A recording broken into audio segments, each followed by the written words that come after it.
सत्यता है। अभी 4 दिन पहले हमने देखा, बड़ा दुख होता है। अरे नहीं कराना है ना कराओ, नहीं है सामर्थ्य ब्राह्मणों को ना बुलाओ। भगवान जितनी जल्दी आपकी सेवा से प्रसन्न नहीं होंगे जितनी जल्दी ब्राह्मण की सेवा से हो जाएंगे। इसलिए नहीं कि मैं स्वयं ब्राह्मण हूं इसलिए कह रहा हूं, ऐसा नहीं है। मैं स्वयं ब्राह्मणों की सेवा करता हूं। रामायण में लिखा है, पूजहि विप्र सकल गुणहीना, शूद्र ना पूजहि वेद प्रवीणा। अरे कोई कितना ही जानकार क्यों ना हो, मैंने पूज्यपाद जगत गुरु श्री मलुक पीठ वाले महाराज जी से सुना है, इस स्मशान की अग्नि कितनी ही अपवित्र क्यों ना हो, इस स्मशान की अग्नि कितनी ही अपवित्र क्यों ना हो, परंतु वो आपको जलाने का सामर्थ्य रखती है। ब्राह्मण कितना ही पतित क्यों ना हो, परंतु अगर आप उसका अपमान करते हैं तो स्वाभाविक है कि आप ब्रह्म तेज से जलने से बच नहीं सकते हैं। आपको इस पृथ्वी पर कोई बचाने वाला नहीं है, कोई नहीं बचा सकता है। मंत्रों के अधीन देवता हैं, मंत्रों के अधीन देवता हैं, परंतु देवता किसके अधीन है?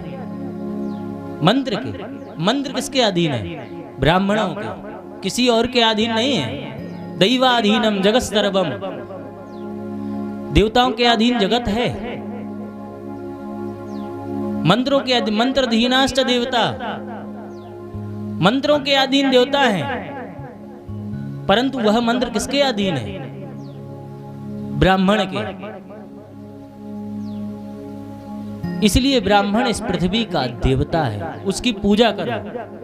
अभी हमने आज देखा कुरुक्षेत्र में एक बाबा है, कोई हरि ओम बाबा, न जाने कौन बाबा, आडंबरी पाखंडी, न जाने कहां कहां से प्रकट हो रहे हैं ब्राह्मणों का गौ का अपमान करने के लिए। गौ सेवा तो लोगों ने भुला ही दी है, थोड़ी बहुत ब्राह्मण सेवा जो बची थी उसको भी समाप्त करने में लगे हैं।